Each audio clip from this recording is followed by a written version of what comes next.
Elden Ring is full of some of the most amazing looking and intensely hard bosses in any game to date.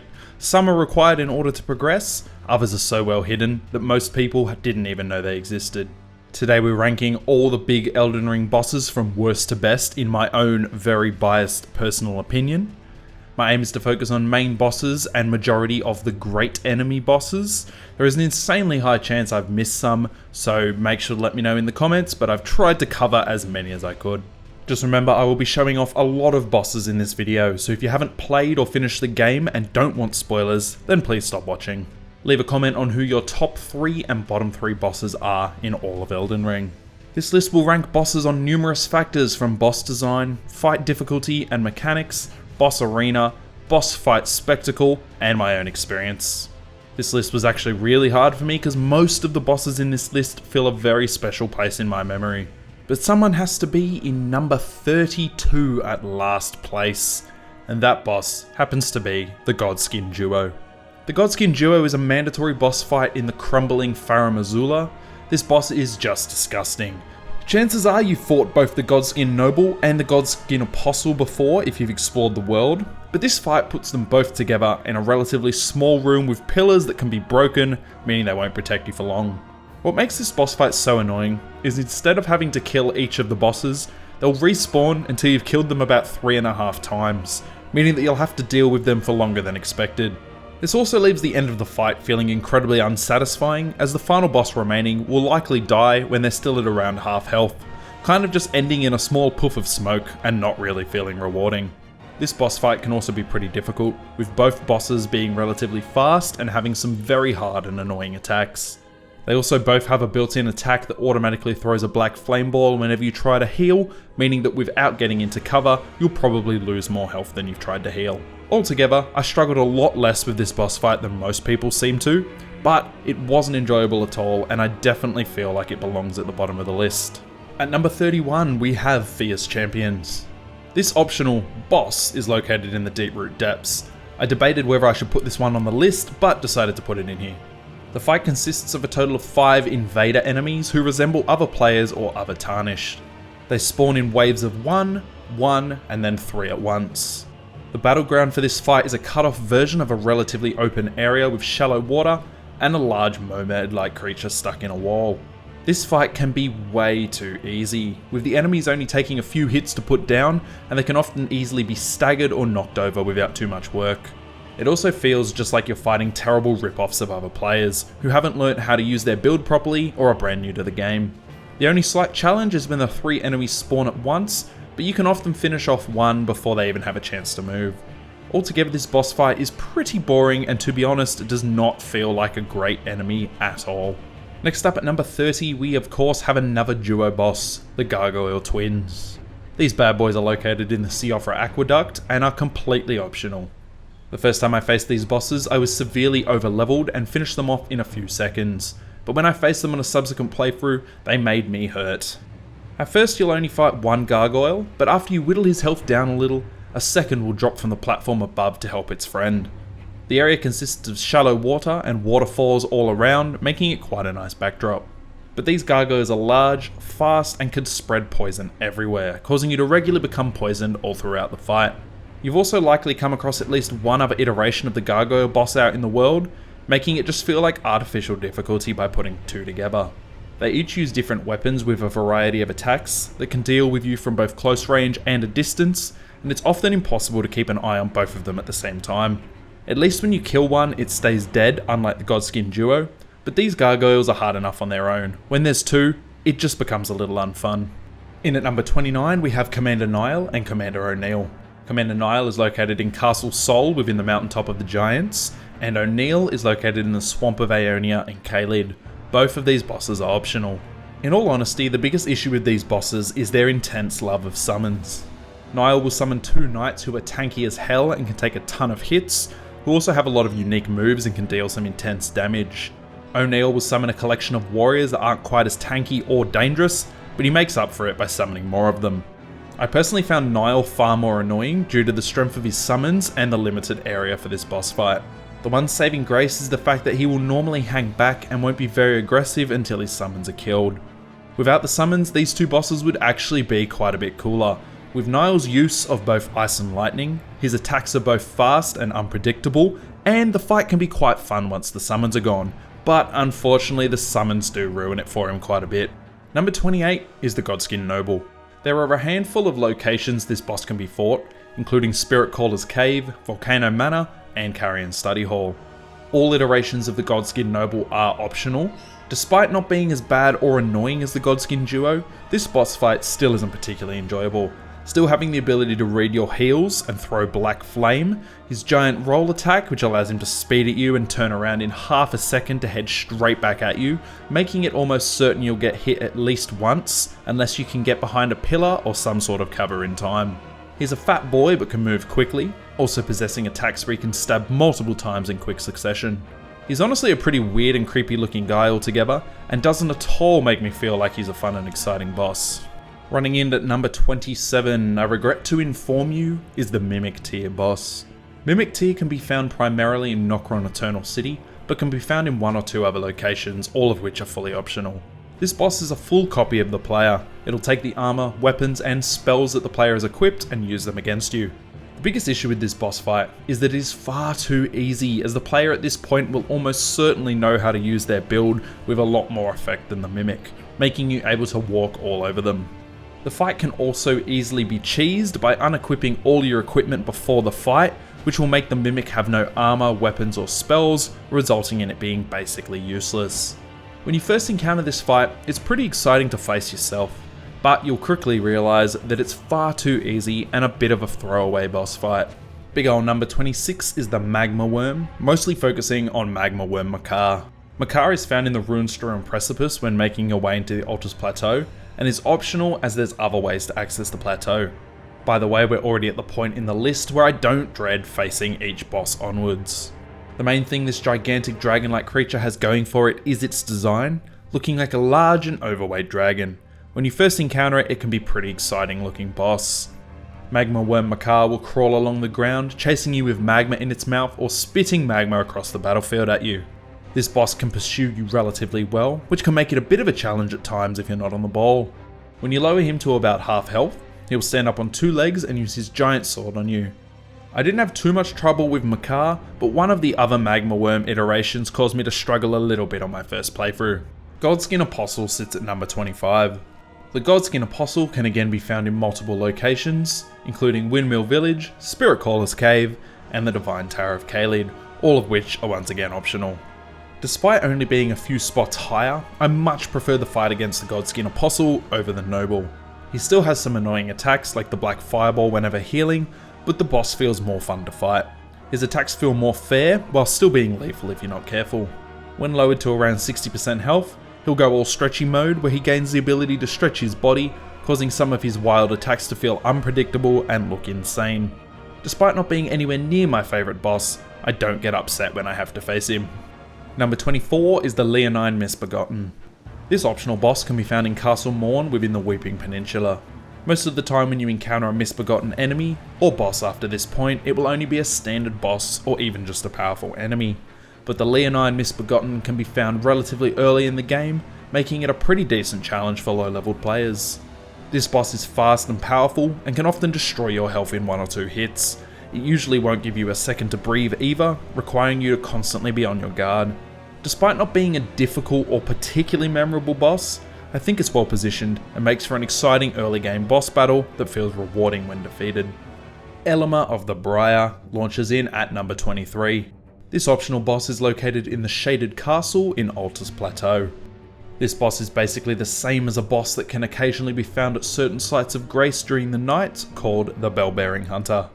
This big man may look relatively simple at first, until you realise his sword can be cast forward at an extreme distance, allowing him to swipe at you with his powerful attacks from much further than you might expect, meaning that just backing away from him when he attacks will often not do the job.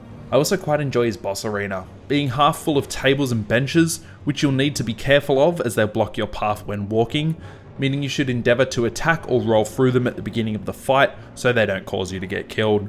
This boss can be pretty frustrating at times, but he feels like a unique take on the standard sword and shield enemy, and can be a good challenge.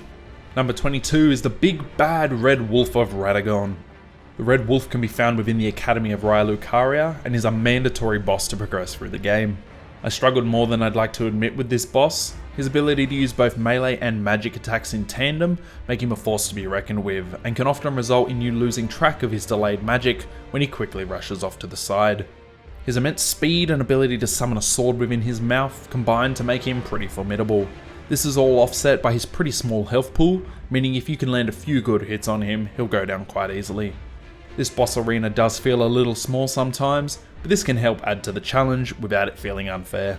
The next boss at number 21 is Godfrey, the first Elden Lord, in his Golden Shade form.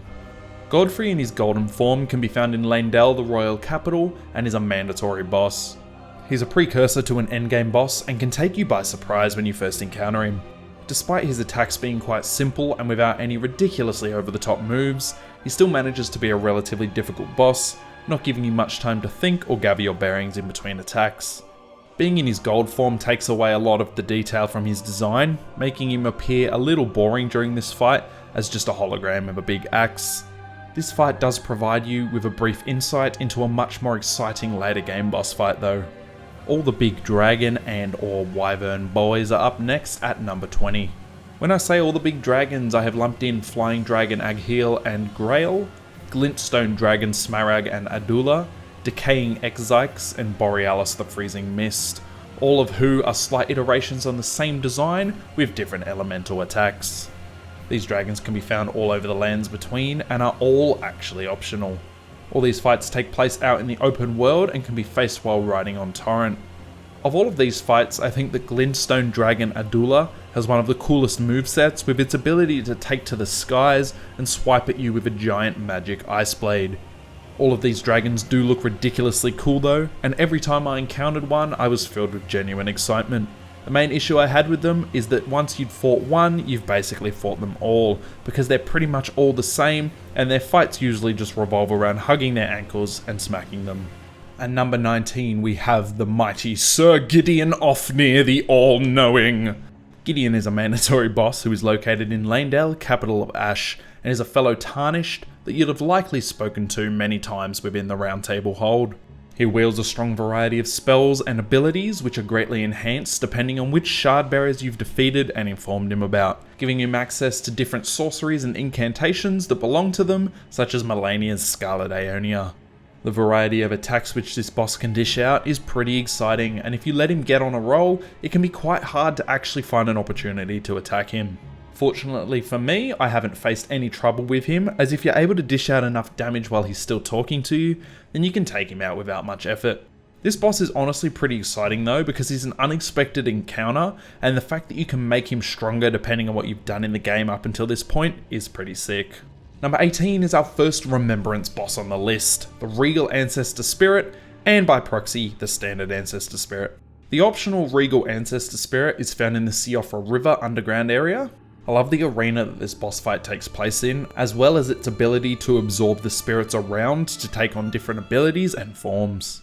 The music within this boss fight is also a welcome change from the standard heart-racing battle music. The biggest issue with this boss is that between all of the Remembrance bosses, he is honestly probably the easiest one. His appearance of an old and decrepit stag feels very fitting for this boss, and despite his appearance, he can pack a solid punch. He also has the ability to heal himself up mid-battle, which can be a good thing if you're enjoying the fight, but if you just want it over with, it can just get a bit annoying. Next up at number 17, we have the Mighty Fire Giant. This big boy, found in the mountain tops of the Giants, is the last of the Fire Giants, and he is a mandatory boss. He is an enormous boss with an enormous arena based on the edge of a cliff covered in snow. The cutscene that occurs once he gets to half health makes him feel incredibly badass and a lot more dangerous, as he literally rips his own leg off. This boss being so large can result in it sometimes being a little hard to keep track of what's happening in the fight if you're locked onto him.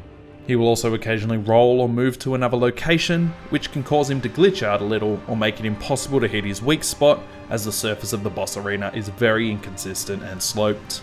He can also be quite a difficult boss, but once you learn to fight him, he's not too bad and can become quite an enjoyable fight as you learn his patterns. The Fire Giant knocked me around more than I'd like to admit the first time I faced him, and gave me a harder time than a lot of bosses. Number 16 might be controversial, with Godrick the Grafted. He's found at the end of your long journey through Stormvale Castle within Limgrave. Godrick is a mandatory boss for the story, and let me just state that Godrick has one of the most awesome cutscenes with his second phase cutscene, in which he literally grafts a dragon head onto his severed arm, giving him the power to breathe fire. He is also the first remembrance boss you will face in the game, setting you up on your journey. You will fight Godrick in the courtyard before the throne room of Stormvale Castle, where you'll encounter him talking to a dead dragon. One of the issues with this boss is the fact that he could be considered a little too easy and at times a little too scripted, especially when you compare him to the Margit boss fight before entering Stormvale Castle. He is still exciting though, and also pretty gross and creepy, but he gives off an air of power before facing him and appears foreboding. I find he just doesn't stand out in my mind quite as much as the other bosses who are placed higher on this list, but his cutscenes are by far my favourite part of the encounter with Godrick. Loretta, Knight of the Haligtree, sits up at number 15.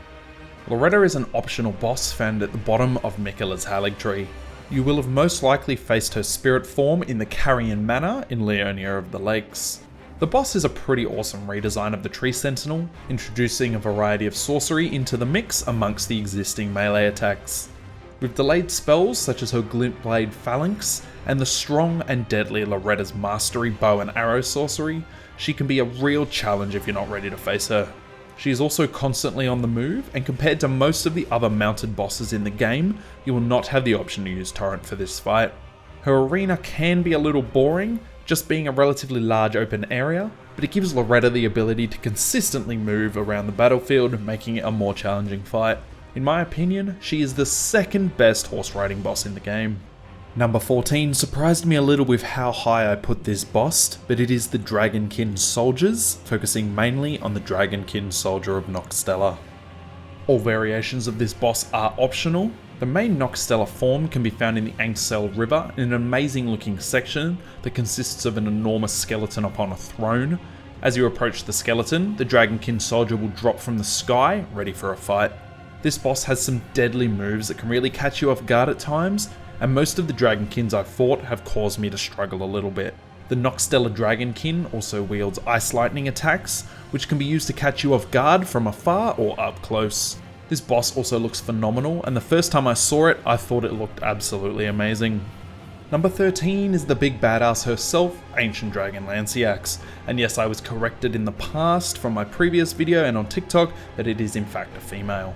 Lansseax is initially located within the Altus Plateau when entering through the ruin-strewn precipice, but will teleport away after taking some damage. She can then be located near the outer capital walls, also within the Altus Plateau. She is optional and can be avoided or run past. This huge, four-winged, red lightning sword-wielding dragon was one of the most exciting surprise encounters I experienced when playing through the game, and my first Elden Ring TikTok. She has achieved something special by being my highest ranked non-remembrance boss.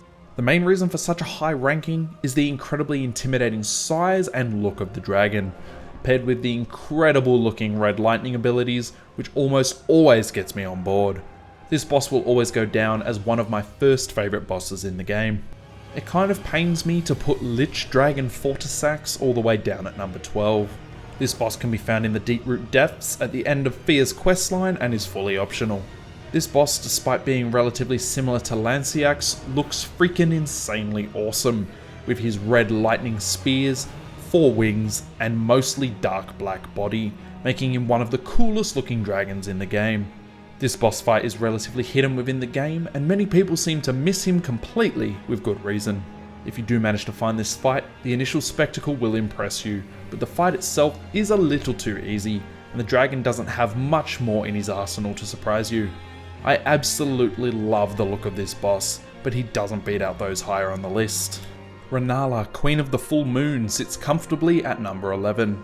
Rennala is located within the Academy of Rykard in Leonia of the Lakes and is compulsory.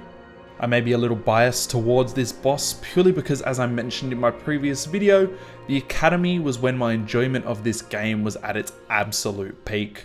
I was also using magic during my first playthrough, making this boss fight far harder than it should have been. The first phase consists of game-ending various creepy children in order to remove Rennala's shield and wail on her. only having to avoid a handful of attacks that are quite easy. Completing the first phase of this fight without too much issue, thinking you've beat a main boss with ease, felt suspicious, and that feeling was correct, because a cutscene ensues, and soon you are facing Rennala within a moonlit arena that appears to go on forever in every direction. This second phase location looks phenomenal.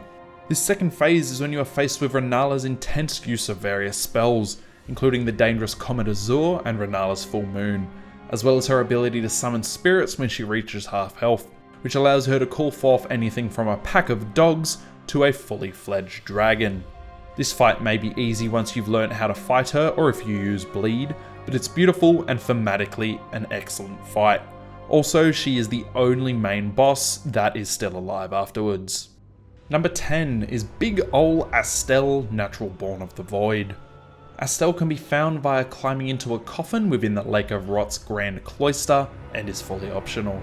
To start with, this boss looks insanely different and unique to basically any other boss within Elden Ring. Basically all others seem to fit the setting of the game, but this otherworldly skeleton, scorpion, dragonfly, galaxy monstrosity could be from another game entirely. This is exactly why Astel is so high on the list. Another version of Astel, being Astel Stars of Darkness, can be found within the consecrated snowfield. From the beautiful looking boss arena to the trek you have to undertake to get there, all the way up to the both beautiful and menacing attacks of Astel, this boss fight is a marvel to behold. The Meteorite of Astel is one of the coolest attacks this boss has to offer, and everything about it is so much fun. I imagine I'm going to get a little bit of flack for putting Radagon and the Elden Beast at number 9. Radagon and the Elden Beast are the final mandatory bosses in the game and can be located inside the Erdtree in Leyndell, capital of Ash. Radagon is the first boss you will face within this fight and is so much fun. He is a difficult but not at all unfair boss who has some insanely delayed attacks, as well as aftershocks and many follow-ups, meaning you'll always have to be on your guard and prepared for another attack, even when it looks like there won't be one. He is missing half his body and the Elden Ring can be seen within the missing part. Once defeated, a cutscene will ensue and you will face the final boss, the Elden Beast. This boss is part of the reason why Radagon is ranked a little lower on the list. Although the look and the music of this boss fight feels unique and spectacular, the boss fight itself can feel a little lackluster. The arena appears infinite, but you'll soon realise that there are invisible walls lining it that can sometimes get in your way. The Elden Beast is also very hit and miss to fight, as sometimes he will only use simple attacks, making him very easy to defeat, and other times he will spam magic attacks whilst also swinging his gigantic sword at you and teleporting all over the map, making it almost impossible to dodge the attacks and land a hit on him. This boss fight is still enjoyable and Radagon is super difficult and fun. The Elden Beast can also be an exciting boss fight and looks awesome, but it could be ranked a little higher with some tweaks. Number 8 is the Serpent King, Rykard, Lord of Blasphemy. This optional gimmick boss fight is located within the depths of Volcano Manor. When you enter this boss fight, you will see a weapon called the Serpent Hunter Great Spear, which is one of the only ways to actually fight this boss properly. This weapon has a unique ability that is only usable during this fight, making the weapon extremely powerful against only this boss. It can also be wielded by any build, meaning anyone can use it. This fight starts against the God-devouring serpent, who has a number of biting attacks as well as the ability to spit poison at you. Once you defeat the serpent, you'll be greeted by a creepy and sick cutscene where a face will open up on the snake, revealing Rykard, the Lord of Blasphemy, who will pull an enormous living sword from inside himself. This is where the real fight begins, as Rykard begins to swing his sword at you, creating swirling vortexes of fire in the sky and calling forth flaming skulls that will chase you down, obscuring your vision and causing you to have to run for your life. The battlefield also looks amazing, with lava everywhere and a huge open field to do battle with this gigantic serpentine creature. The main issue with this fight is that you're pretty much unable to actually use your normal weapons against this boss, making him feel very much the same every time you face him.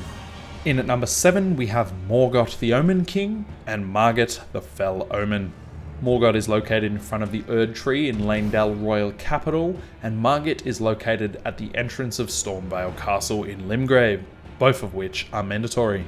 Let's start with Margit the Fell. Chances are this is the first major boss you encountered within the game, where he will ambush you with a cutscene in a bid to extinguish your desire to become Elden Lord before it even begins. Margit is surprisingly challenging for a first boss, and could be considered noticeably harder than a decent amount of bosses you'll encounter later on. With his speed and crazy variety of attacks, he'll often chain multiple attacks together, even changing them mid-attack to keep you on your toes and never let you feel safe when facing him. The arena, with Stormveil Castle in the background, feels amazing. When you reach the end of the capital, you will come face to face with Margit again, but this time he'll reveal himself as Morgott, the Omen King. First off, this encounter comes as a surprise, as I thought I'd already defeated him at Stormveil. During his cutscene, he cracks his staff to reveal a gleaming sword. During this fight, he will bring out even more insane and comboed together moves, which feel amazing to dodge and strike back in the small opportunities afforded to you. I'll be honest that I've had basically no trouble with either of these bosses personally, but with how amazingly built their movesets and actions are, and how glorious they feel to fight, they belong at this spot on the list easily. The first Elden Lord, Godfrey, along with his second phase of Hoarah, are placed at number 6. The physical form of Godfrey is located at Leonine, capital of Ash, just before the Radagon boss fight, and is a mandatory battle. This fight takes place in the same location as the Morgott boss fight, whilst feeling completely different and being at a later point in the game. Godfrey steps it up tenfold compared to his golden form, with an immense collection of axe attacks and ground slams that result in you never being safe no matter where in the battlefield you are, meaning that you have to have mastered your ability to both dodge and jump to avoid attacks. Despite not being a ridiculously hard fight, his attacks do insane damage, and he often has incredibly delayed attacks, making it hard to know exactly when you should dodge. At half health, a cutscene will occur in which he will slaughter his lion Sarosh and reveal himself as the fearsome warrior Hoarah. This phase of the fight makes him even more deadly. Instead of relying on a slow axe, he will use both his arms and legs to charge at you, grapple and throw you around the arena, making it difficult to know exactly what attack he's about to implement. This boss fight feels insanely intense and incredibly important, as a battle against the first Elden Lord should feel.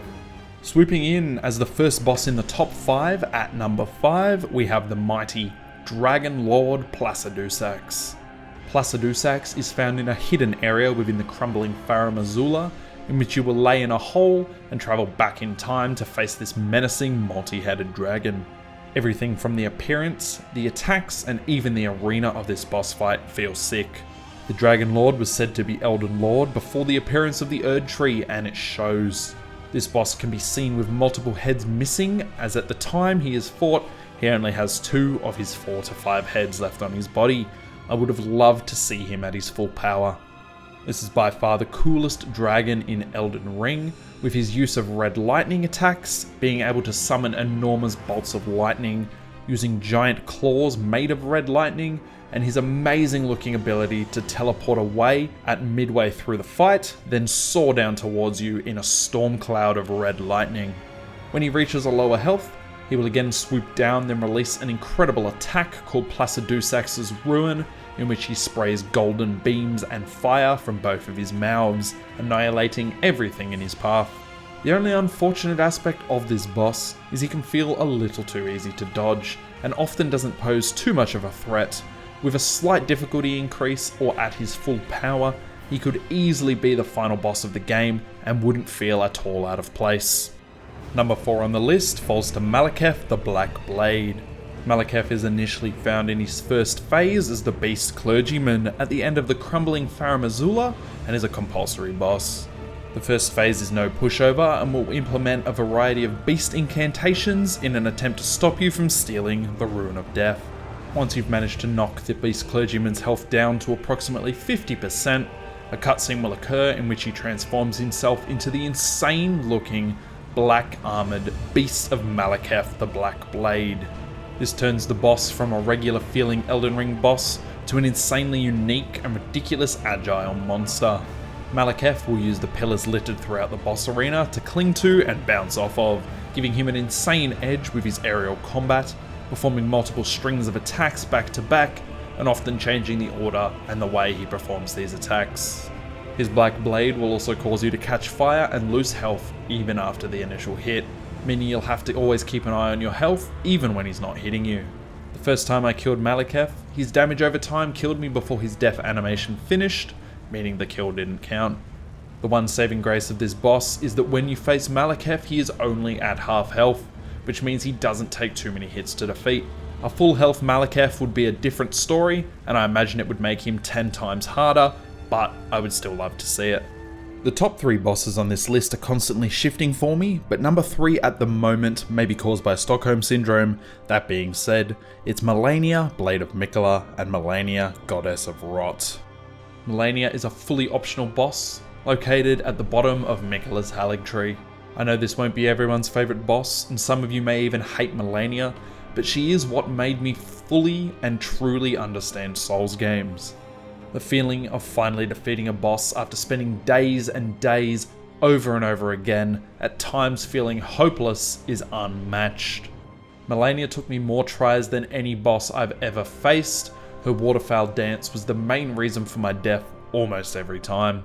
The arena in which the battle takes place is beautiful and tranquil, with flowers and butterflies and the underside of the roots of the Haligtree. Her initial cutscene makes you feel fearful for some reason, despite the fact that she just looks like a regular sword-wielding warrior. The second that cutscene ended, she thrust her blade straight through me, not even allowing me a second to move. With her ability to recover her own health when landing an attack, more often than not, you can feel as if you're doing nothing to her, making the need to perfect your dodges even more imperative than before.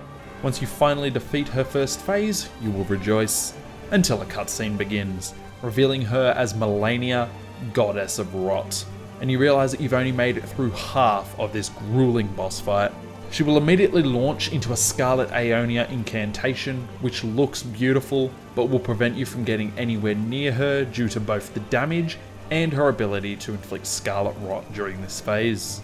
Despite her insane difficulty and immense frustration she caused, somehow she still sits in the top 3 of all Elden Ring bosses. Now on to number 2, the second highest ranked boss, Starscourge Radahn. Radahn is located in Redmane Castle within Caelid during the Festival of Radahn and is optional. The gigantic demigod upon his tiny steed Leonard is comical to start. Once you learn of the fact that this tiny horse he rides is in fact his childhood horse, and he has become too large to ride it, he then learnt gravity magic purely so that he wouldn't have to abandon his beloved steed, you notice a tear suddenly brought to your eye. The purpose behind the Festival of Radahn is to finally kill Radahn, as he has been inflicted by Scarlet Rot and wants to go out fighting in an all-out battle.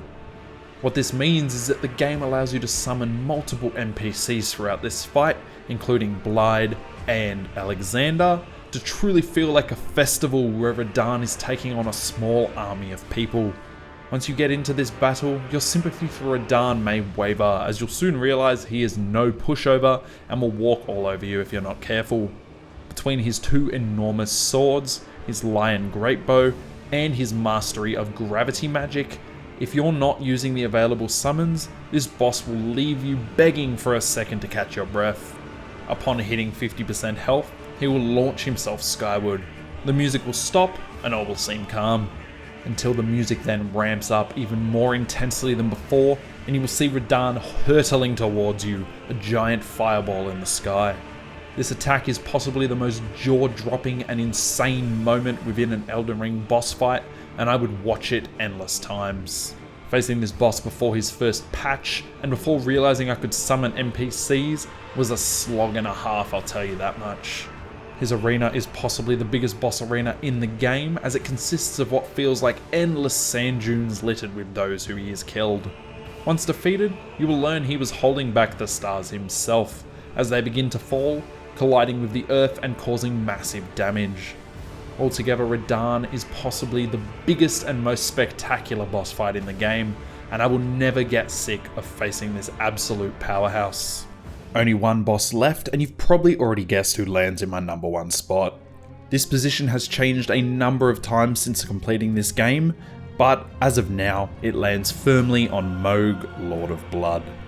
Mohg can be found at the end of Mohgwyn's palace and is a completely optional boss. Another less powerful form of Mohg, known as Mohg the Omen, can be found in the subterranean shunning grounds. Enter the palace to an empty arena, with nothing but what appears to be a slightly cracked open egg with an arm protruding from it. The arm will move and blood will begin to pour down the arm and onto the floor.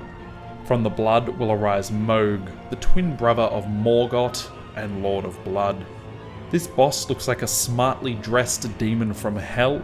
Wielding his sacred spear, he will use a variety of bloodfire attacks against you, causing damage over time regularly. Throughout the fight as you damage him, he will thrust his spear into the air, causing a red ring to appear around you. Once you've managed to lower him to half health, he will again thrust his spear into the sky 3 times, causing insane damage, with which you must quickly heal or have a special mixed physic in order to avoid dying. On his 3rd stab into the heavens, he will sprout enormous raven-like black wings from his back, which is one of the most insanely awesome looking moments in any boss fight. With these newfound wings, he will take to the sky, splashing blood flame at you before soaring down towards you. Despite the slightly creepy lore behind Mohg stealing and attempting to become Miquella's consort, he looks amazing, along with a difficult boss fight and a beautiful arena. Well, that was my insanely opinionated, but hopefully good look at all of the major or great bosses within Elden Ring. And please don't forget to let me know in the comments your top 3 bosses and your bottom 3 bosses, because I really want to know everyone's opinions. I hope you enjoyed the video, and peace out.